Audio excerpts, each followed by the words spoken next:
Bueno, pues vamos a pasar del mundo de los virus al mundo de las bacterias. Realmente el tema de las infecciones urinarias post-trasplante es un tema que nos interesa muchísimo a todos los que nos dedicamos al trasplante, pero yo pienso que a cualquier nefrólogo interesa porque nos vamos a encontrar frente a este problema a lo largo de nuestra trayectoria profesional en muchas ocasiones.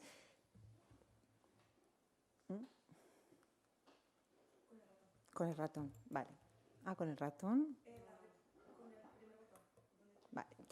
Es la complicación infecciosa más frecuente que vemos en los trasplantados renales. De hecho, la incidencia durante el primer año es de un 30% y el 84% de los pacientes van a presentar infecciones urinarias sintomáticas, mayoritariamente durante los 6 primeros meses post-trasplante, pero todos sabemos que las vemos durante todo el seguimiento y suponen un tercio de las hospitalizaciones por sepsis en los pacientes trasplantados. Los factores de riesgos generales los conocemos, más frecuentes en mujeres, en pacientes de mayor edad, pacientes con vejiga neurógena, litiasis. ¿Y qué se añade en el trasplante? Pues otros factores derivados de anomalías anatómicas de las que sean portadores los pacientes, problemas de reflujo, quistes, litiasis. El ser portadores del doble J en la etapa precoz post-trasplante o a posteriori también se ha relacionado con el tiempo en hemodiálisis post-trasplante y la historia previa a infecciones recurrentes antes del trasplante también va a determinar un mayor riesgo durante el seguimiento. Igual que en la población general, son las más frecuentes por bacilos gram negativos, que suponen el 70% de las infecciones urinarias. La más importante, E. coli, pero en los últimos años se está observando un incremento de la incidencia de infecciones urinarias por bacilos gram negativos por la Klebsiella. A continuación estarían las infecciones por Enterococcus, que se observan fundamentalmente a partir de las 6 primeras semanas post-trasplante. Pero cuidado también porque va a haber pacientes en los que nos enfrentemos a piurias estériles con leucocituria, hematuria, en las que los cultivos de orina sean negativos y en estos casos deberemos hablar con nuestro microbiólogo para que utilicen medios de cultivo seleccionados.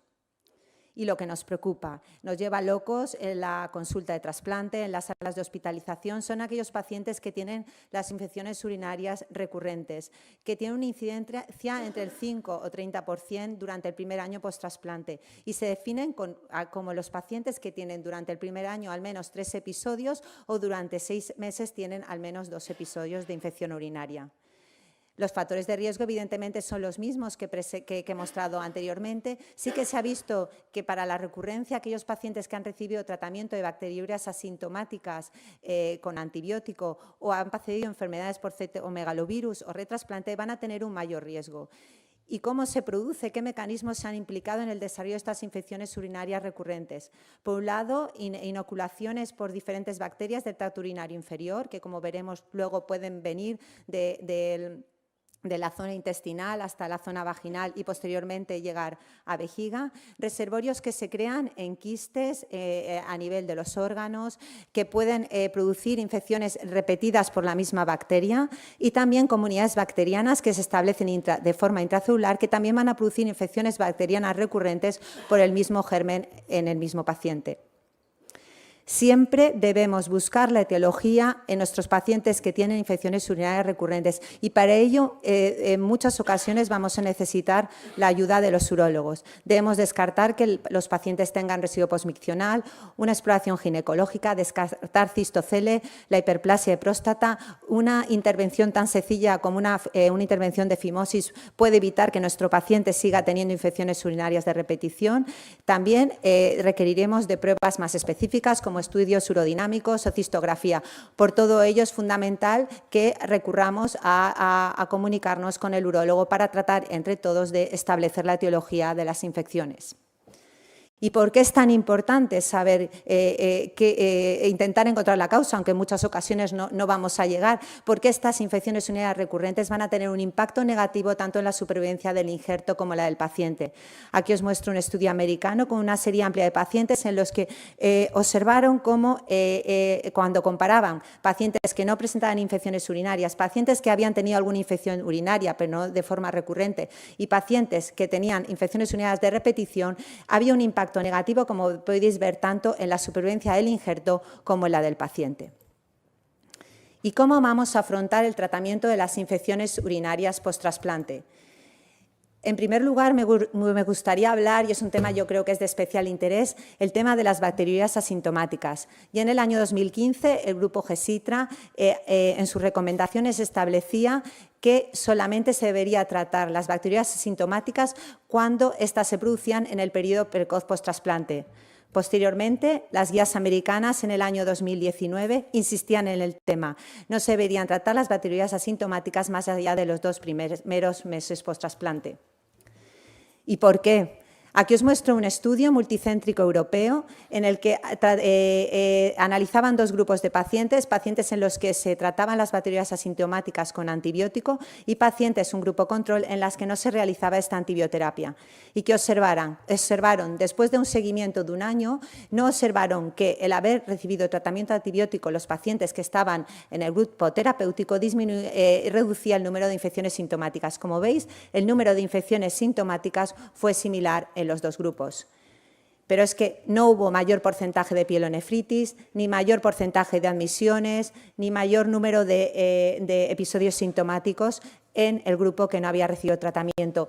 Y sí que observaron, sin embargo, que en la segunda bacteriuria, el segundo episodio de bacteriuria, el germen responsable era resistente al antibiótico, tenía resistencia antibiótica de forma más frecuente en el grupo que había recibido tratamiento antibiótico que en el grupo que no había recibido. Por tanto, los gérmenes se hacen resistentes y se hacen más resistentes cuando los tratamos en las bacterias asintomáticas.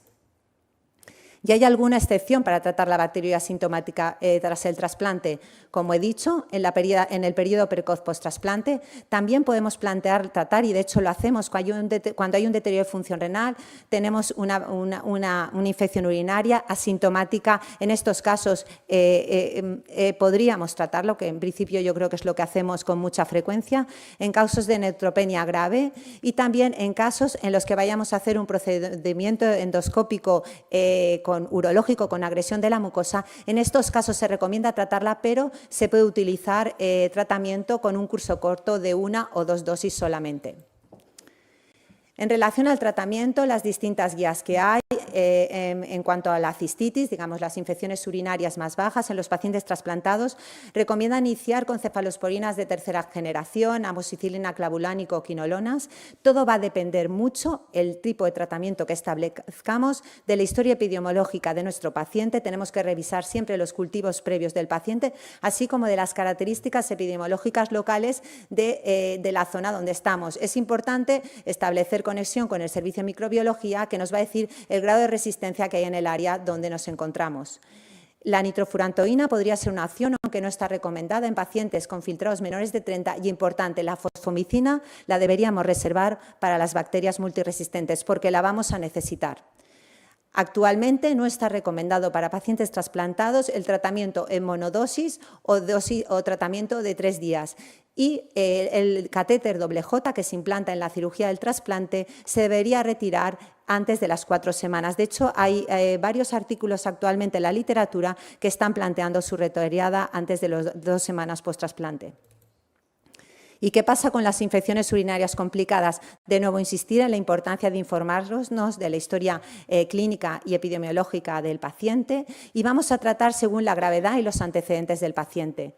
En caso de que el paciente sea un paciente estable, deberemos empezar con un tratamiento empírico que puede ser de espectro más estrecho, como con ceftriaxona, ampicilina, sulbactam. Y deberemos, en principio, evitar fluoroquinolonas y cotrimoxazol por las elevadas resistencias que existen a estos antibióticos actualmente por la mayoría de bacilos gram negativos. En pacientes que tengan afectación del estado general o tengan antecedentes de resistencias previas, en estos casos sí que sería aconsejable empezar con carbapenem, y también tendríamos otras opciones como el cefepime, el piperazolina, tazobactam. En cuanto a la modulación de la inmunosupresión, no existen guías ni recomendaciones en cuanto a qué realizar y plantearse en la reducción de la inmunosupresión, pero habitualmente en un cuadro de sepsis grave deberemos reducir al menos el segundo fármaco. ¿Y qué duración? Clásicamente se ha establecido que en el tratamiento de la cistitis en trasplante, cuando son una etapa precoz, el tratamiento debería ser de 7 a 10 días y a partir de los 6 meses podríamos hacer un tratamiento más recortado de 5 a 7 días. Y en el caso de las pielonefritis del injerto, se ha recomendado clásicamente hacer un tratamiento más prolongado de 14 a 21 días, que podría haberse prolongado en el caso que existieran zonas accesificadas. Esto es así, pero actualmente también existen dudas. ¿Por qué existen dudas? Porque tenemos miedo al aumento de las resistencias antibióticas que estamos observando y tenemos mucho miedo al daño que pueda sufrir la microbiota intestinal por tratamientos antibióticos tan prolongados. De hecho, hay un ensayo clínico muy interesante que está en marcha, están reclutando los pacientes, en el que están comparando dos pautas de antibiótico de 7 días versus 14 días para el tratamiento de la pielonefritis del injerto en pacientes trasplantados renal. Yo creo que aportará mucha luz sobre lo que debemos seguir haciendo en nuestro día a día. ¿Y por qué? Veis como la palabra resistentes aparece de forma repetida en la charla, porque realmente tenemos mucho miedo a las bacterias multiresistentes. La prevalencia de bacterias multiresistentes en trasplante renal está descrita en el 14%. Esto es una publicación del 2018, es la última que yo he encontrado, estamos en el 2024, probablemente, y todos tenemos esa sensación, es mayor actualmente, y sabemos que las más frecuentes son las beta-lactamasas, fundamentalmente la BLE, que es la que más vemos, seguida de las serin beta-lactamasas ABC, pero en los últimos años se están empezando a observar mayor número de pacientes en los que se aísla los cultivos e infecciones urinarias por carbapenemasas.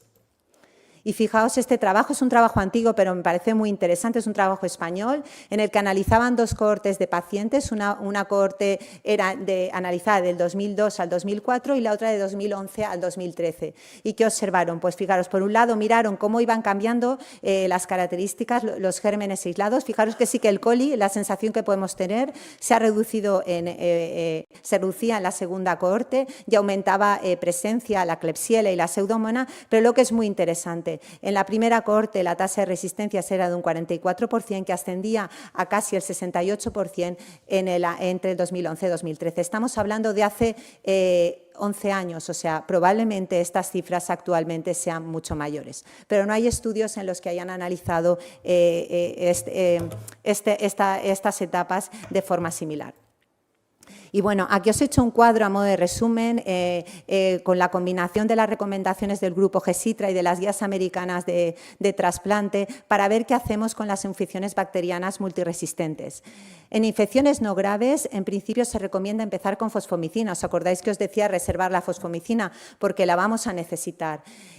En caso de que el paciente realmente no tenga una infección más agresiva, una infección leve y con cepas productoras de BLE, pero que no sean bacteriémicas, en este caso se recomienda empezar con penicilinas y un inhibidor de la beta-lactamasa, por ejemplo, pues el amoxicilina clavulánico de inicio. En caso de que nos encontremos ante unas infecciones moderadas graves causadas por bacterias BLE, es lo que hacemos habitualmente.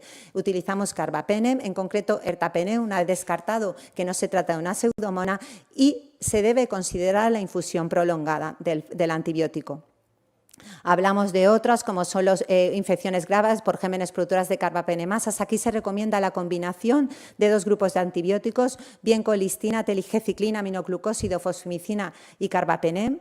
Y en el caso de la pseudomonas multiresistente tendremos que recurrir a aminoglucósidos o a ceftriaxona o tazobactam, que desde hace poco disponemos en los hospitales. Pero bueno, lo que queremos es evitar llegar a las infecciones, evitar tener que tratar. Podemos tratar una infección, el problema es cuando nos enfrentamos a pacientes con infecciones urinarias recurrentes y es un tratamiento tras otro. Debemos establecer estrategias para prevenir y evitar que el tanto tratar suponga una mayor resistencia a los antibióticos. Pero para prevenir debemos empezar por el principio. Esto en los foros de infectólogos es un mensaje que se manda constantemente. La profilaxis perioperatoria que hacemos en el postrasplante precoz no se debería prolongar más allá de las 72 horas, porque eso implica un riesgo muy aumentado de que los gérmenes se hagan resistentes.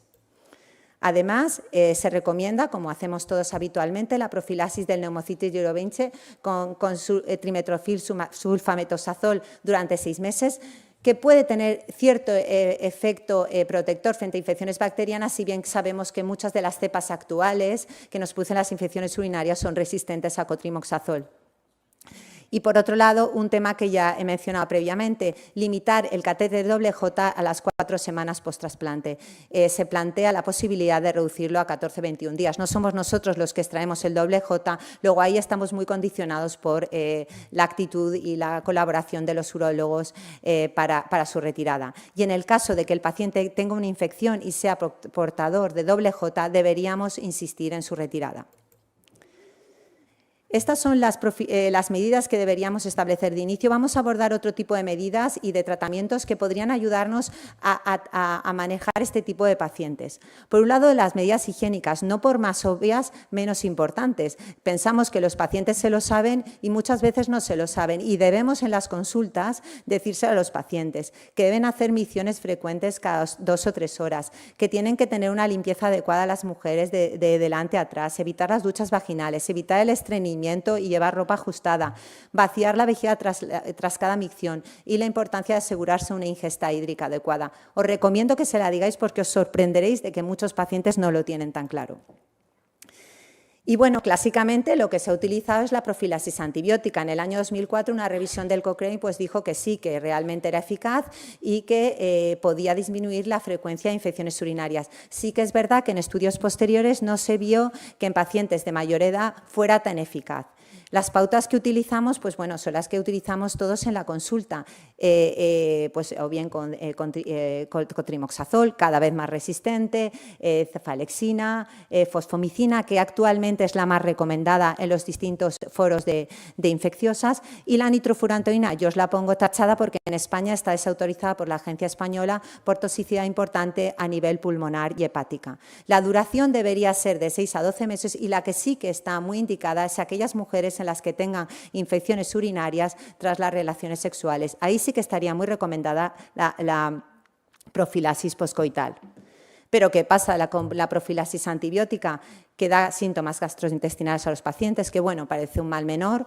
Nos aumenta el riesgo y tenemos infecciones por Clostridium difficile secundario a tratamiento antibiótico prolongado.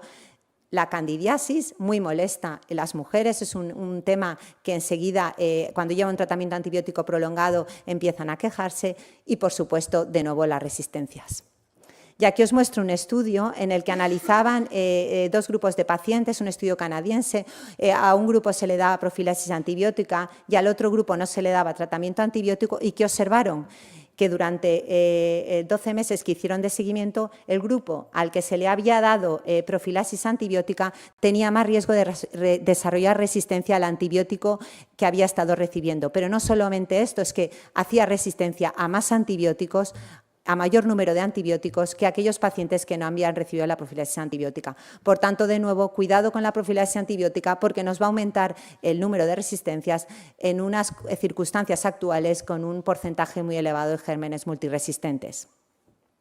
Por tanto, vamos a pasarnos a otras alternativas de profilaxis no antibiótica.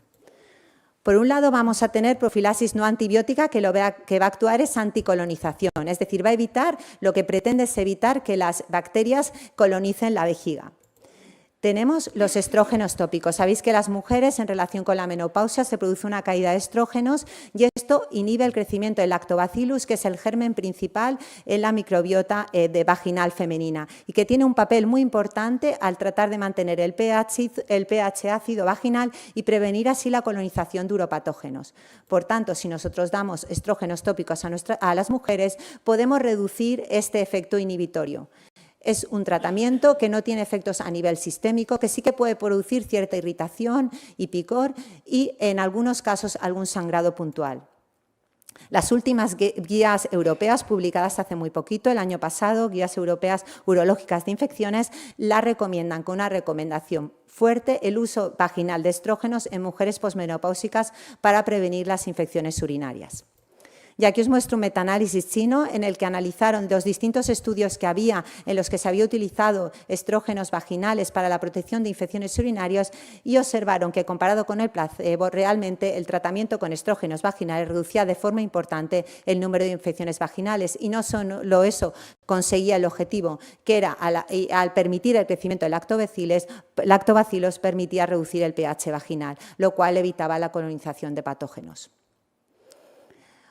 Otro aspecto que tenemos que destacar en relación a la colonización y que por aquí puede venir otra alternativa de profilaxis está relacionado con la microbiota.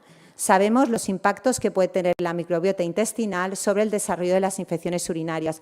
Se tiene que establecer a modo de equilibrio. La microbiota está muy bien, tenemos microbiota a nivel intestinal, a nivel vaginal, a nivel urinario, pero en el momento que se produce una pérdida de la diversidad de la microbiota, hay cambios en la composición de la microbiota, muchas veces condicionados por la edad, por la menopausia, por tratamientos antibióticos, o bien se producen interacciones entre estas comunidades, que cada comunidad está en su espacio, pero empiezan a interactuar. En ese momento se puede producir que el reservorio bacteriano que tenemos en el intestino grueso llegue a vagina y de vagina, de vagina hablo vaginal, porque la mayoría de estos casos están relacionados con las mujeres, migra hasta la región periutral, pero en el hombre realmente la colonización se puede producir también. Y aquí os muestro un estudio muy interesante en el que en trasplantados renales, 168 trasplantados renales, lo que hacían era tomar muestras de urinocultivo hasta el 6º mes y también tomaban muestras de heces durante los 3 primeros meses. ¿Y qué observaron? Pues observaban que la Escherichia coli y el Enterococo fecalis eran más prevalentes en aquellos pacientes que desarrollaban infecciones urinarias posteriormente, es decir, que la abundancia a nivel intestinal de E. coli y de Enterococo fecalis se asociaba al desarrollo posterior de bacteriuria, independientemente de otros factores. ¿Esto qué quiere decir? Que si en la microbiota intestinal predominan determinados patógenos, eso puede desencadenar que haya más riesgo de que las pacientes o los pacientes desarrollen infecciones urinarias. ¿Y qué papel pueden tener aquí los probióticos? Como hemos dicho, en condiciones normales, la población mayoritaria en microbiota son los lactobacillus, que, como os he dicho, producen el ácido láctico, así inhibiendo el desarrollo de otros patógenos. Además, se ha visto que producen otros metabolitos antibacterianos, como el peróxido de hidrógeno, y también tiene una capacidad inmunomoduladora, aumentando la secreción de IgA. Por tanto, podría ser que los probióticos conteniendo lactobacilos podrían ayudar a mantener equilibrada esta microbiota vaginal y mantener todos esos efectos beneficiosos. Parece bonito.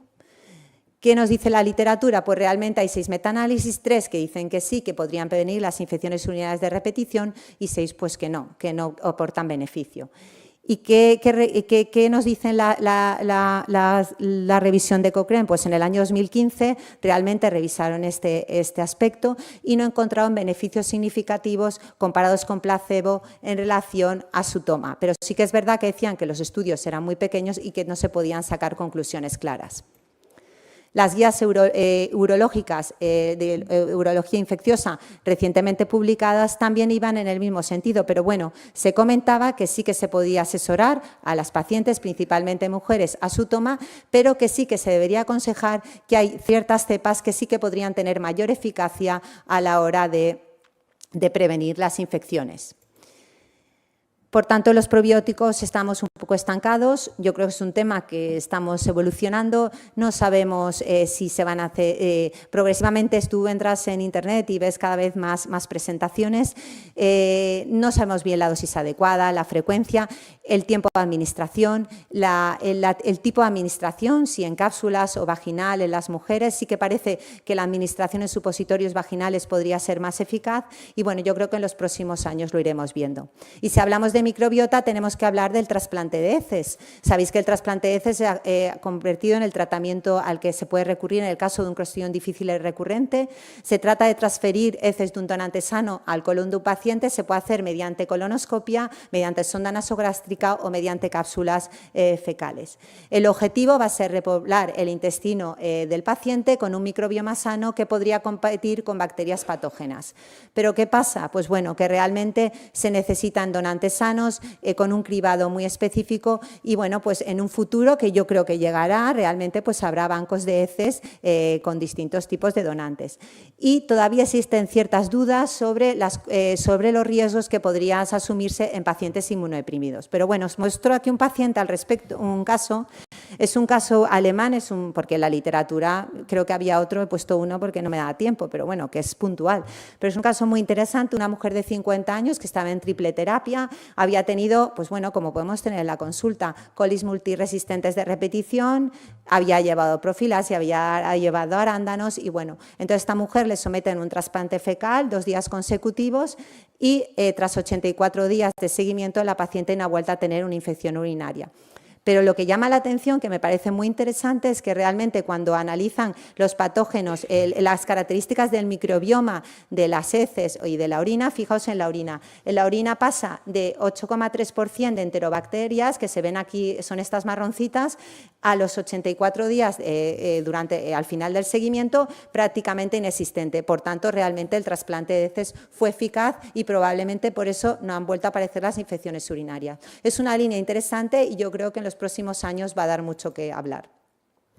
Hemos hablado de la profilaxis anticolonización, vamos a hablar de qué disponemos en profilaxis en cuanto a evitar la adhesión bacteriana a la pared vesical. Pues bueno, por aquí tenemos los suplementos de arándanos rojo americanos. Sabéis que las proantociandinas se unen a un receptor de la bacteria E. coli, que es un receptor que tiene una fimbria tipo P, y lo que hacen es que impiden que el E. coli se adhiera a la mucosa vesical. Es un efecto dosis dependiente, luego el paciente dice, ¿me puedo comprar arándanos del supermercado? Y dices, no. ¿Zumo? No. Porque tienen que tener una concentración, además tienen que ser arándanos rojos americanos, porque tienen que tener esta sustancia y porque tiene que ser una dosis mayor de 72 miligramos.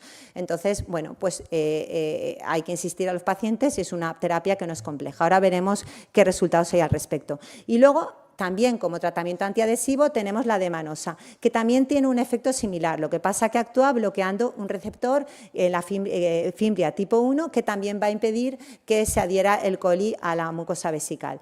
La demanosa es absorbida de inmediato en el tracto gastrointestinal, no se convierte en glucógeno en el hígado y se excreta totalmente por vía renal.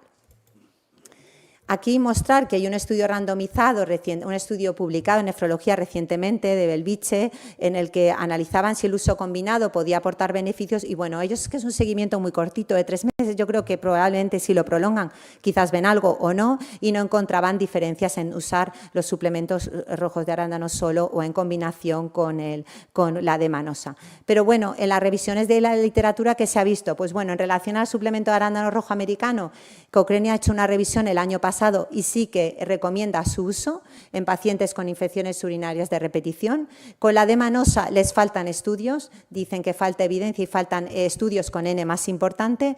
Y en cuanto a las guías europeas de urología, recomiendan con una recomendación débil su uso en pacientes con infecciones urinarias de repetición. Y otro mecanismo que nos puede ayudar a reducir la adhesión bacteriana es la instilación de ácido hialurónico con tritinsulfato intravesical. Fijaros, cuando hay cistitis, inflamaciones, infecciones urinarias de repetición, eso va dañando toda la capa de la mucosa intravesical. Esa capa está formada fundamentalmente, una parte importante son glucosaminglucanos. Entonces, lo que digamos, erosionarse, al dañarse, se pierde la protección fisiológica y altera la permeabilidad, lo que permite la entrada de muchos patógenos. El objetivo de este tratamiento sería, mediante la instilación intravesical de hialurónico con tritinsulfato, reparar esta capa y evitar así el paso de uropatógenos. En la literatura encontramos un metaanálisis español publicado hace 5 años en el que observaban que el uso de este tipo de tratamientos disminuía el número de infecciones al año y disminuía también el porcentaje de infecciones en aquellos pacientes que tenían infecciones urinarias recurrentes. Y las últimas guías urológicas las recomiendan con una evidencia débil como tratamiento en aquellos pacientes en los que no hayan respondido a otro tipo de terapias. ¿Y qué otras alternativas antibacterianas tenemos a nivel profiláctico? Una terapia que yo realmente, la verdad es que no la utilizamos, pero sí que hay mucha literatura al respecto, es la metenamina hipurato. El ácido hipúrico tiene efecto bacteriostático y el metenamino hipurato en el ambiente ácido se convierte en formaldehído y amonio y el formaldehído es un bactericida que actúa desnaturalizando las proteínas bacterianas y los ácidos nucleicos. A este respecto, pues ha tenido mucho impacto un estudio de Reino Unido, un estudio multicéntrico, controlado, randomizado, en el que 200 mujeres con infecciones urinarias recurrentes hicieron dos grupos, una que llevaba profilaxis antibiótica y otra que se utilizaba este tipo de profilaxis no antibiótica. Hicieron un seguimiento 2 meses y en este estudio la metenamina no se mostró inferior frente a la profilaxis antibiótica en la prevención de infecciones urinarias recurrentes. En trasplante hay un par de trabajos, he traído este porque es el que tiene mayor número de pacientes trasplantados, hay hepáticos pero la mayoría son renales, en el que analizaron dos grupos, un grupo que llevaba tratamiento con metenamina y otro grupo que no recibía tratamiento, son pacientes con infecciones urinarias de repetición. Y encontraron que se producía una reducción significativa de las infecciones urinarias y de la bacteriemia, las resistencias antibióticas y los ingresos en el grupo en el que se había dado profilaxis con metenamina. De hecho, en el 2012 ya el Cochrane decía que podría ser efectivo el uso de metenamina para prevenir las infecciones urinarias y en las últimas guías urológicas lo recomienda con evidencia fuerte para la prevención de las infecciones urinarias. Todo muy bonito, pero ¿qué ocurre? Porque claro, empiezas a leer y dices, bueno, ¿y cómo esto no lo estamos utilizando? Hay varios temas que pueden dificultar y que son importantes destacar. Por un lado, si se usan con sulfamidas, pues puede aumentar el riesgo de cristaluria por reacción cruzada. Sí que es verdad que las reacciones adversas a modo de toxicidad gastrointestinal se ven con dosis más altas de las que se utilizan en profilaxis, pero bueno, sí que te llama la atención cuando entras en la ficha técnica que está contraindicado en insuficiencia renal, pero no te pone filtrado, no pone nada. Y un tema importante es la posible carcinogenicidad del formaldehído. El formaldehído, de hecho, cuando tú miras, está descrito como carcinogénico, capaz de producir enfermedades profesionales. Se ha relacionado con cáncer de labio, pulmón, nasal. Y bueno, pues revisando, recientemente también se ha publicado un trabajo, una revista de riesgos laborales, en el que realmente ellos decían que con la evidencia actual no se podía demostrar la carcinogenicidad real del formaldehído, porque realmente los estudios no estaban bien estratificados, no estaban bien recogidos, pero sí que decían pues, que parecía evidente que podría tener genotoxicidad, es decir, que podía producir cierto daño genético. Por tanto, te quedas un poco con la duda de decir, bueno, ¿qué hacemos? ¿Seguimos igual o tenemos algo más? Y luego me gustaría comentar también otra terapia de la que disponemos, que son las autovacunas inmunoprofilaxis. Esto se basan su efecto en la estimulación de la inmunidad innata y la adaptativa. La hace mediante lisados bacterianos, preparados bacterianos polivalentes, estratos bacterianos de diferentes patógenos. Hay distintos tipos de bacterias, de vacunas, vía oral, vía sublingual, vaginal. La que estamos utilizando habitualmente es la que utilizamos vía sublingual. En las últimas guías europeas hay una recomendación fuerte del uso en pacientes con infecciones urinarias de repetición en todos los grupos de edad. Aquí os muestro un estudio español en el que analizaron no en pacientes trasplantados, en pacientes no trasplantados, 3 grupos de pacientes que llevaban tratamiento. Unas llevaban tratamiento antibiótico para las infecciones urinarias, una profilaxis antibiótica, otros llevaban un tipo de vacuna y otro llevaban una vacuna bacteriana polivalente. ¿Qué observaron? Pues que a los 3 meses ya se veía una disminución importante de las infecciones urinarias recurrentes en los 2 grupos de la vacuna, que aún era mayor a los 6 meses. Y lo que destacaba que la vacuna polivalente, que era esta, era la que tenía mayor eficacia en la prevención de las infecciones. Pero bueno, parece relevante el papel que pueden tener el tratamiento con la inmunoprofilaxis en nuestros pacientes. A nivel de trasplante, solo he visto este trabajo en el que comparan 2 cohortes de pacientes, de 14 pacientes cada una que llevan vacunas y otras no, pacientes que tenían infecciones urinarias de repetición. Y bueno, realmente ellos sí que observaban que en el grupo que recibía la inmunoprofilaxis con las autovacunas se producía una disminución importante en la incidencia de infecciones del tracto urinario.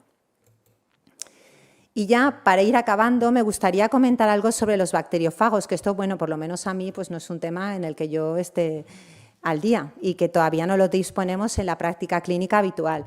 Los bacteriófagos son virus que lo que hacen, infectan y parasitan a las bacterias y se unen a un receptor existente en la bacteria, inyectan su material genético y desencadenan la lisis bacteriana. Pues parece interesante. Con eso pues quizás podríamos conseguir destruir las bacterias con otros patógenos.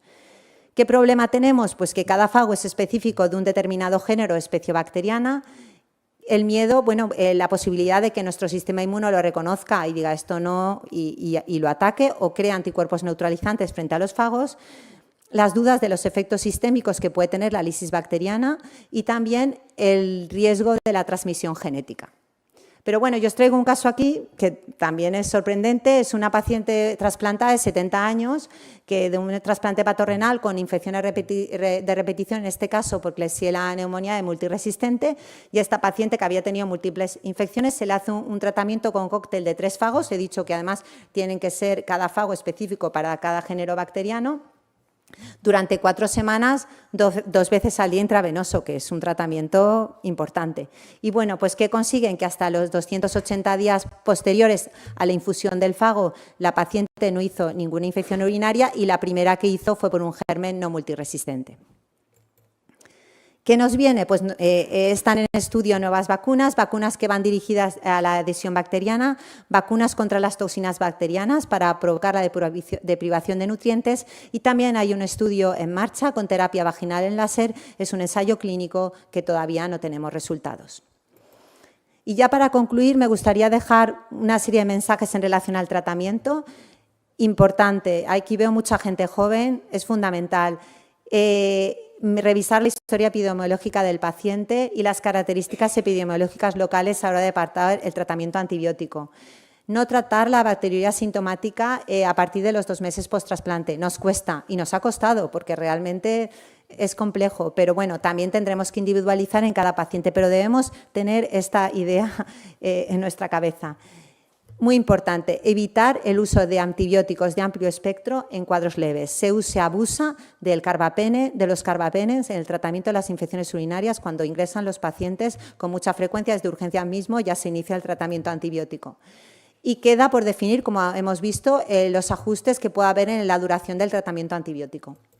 Y en cuanto a la profilaxis, el uso de profilaxis antibiótico tenemos que pensar, puede ser de una manera puntual, pero que aumenta el riesgo de resistencias. Tendremos que seleccionar muy bien qué profilaxis antibiótica hacemos y de qué tipo. Yo creo que en el tema de la profilaxis vamos a ir a combinación de terapias. Nuestros pacientes van a tener que llevar varias, y es lo que hacemos, varias terapias profilácticas a la vez. El papel de la microbiota yo creo que en los próximos años va a ir adquiriendo cada vez más importancia, y por ahí una línea muy importante de investigación y no parece tan compleja ni con tantos efectos secundarios. Y es muy importante que todos hagamos un esfuerzo por monitorizar la eficacia que hacemos en la profilaxis, es decir, si estamos haciendo algo, ver realmente si los resultados que obtenemos son buenos o estamos igual que antes. Muchas gracias por vuestra atención.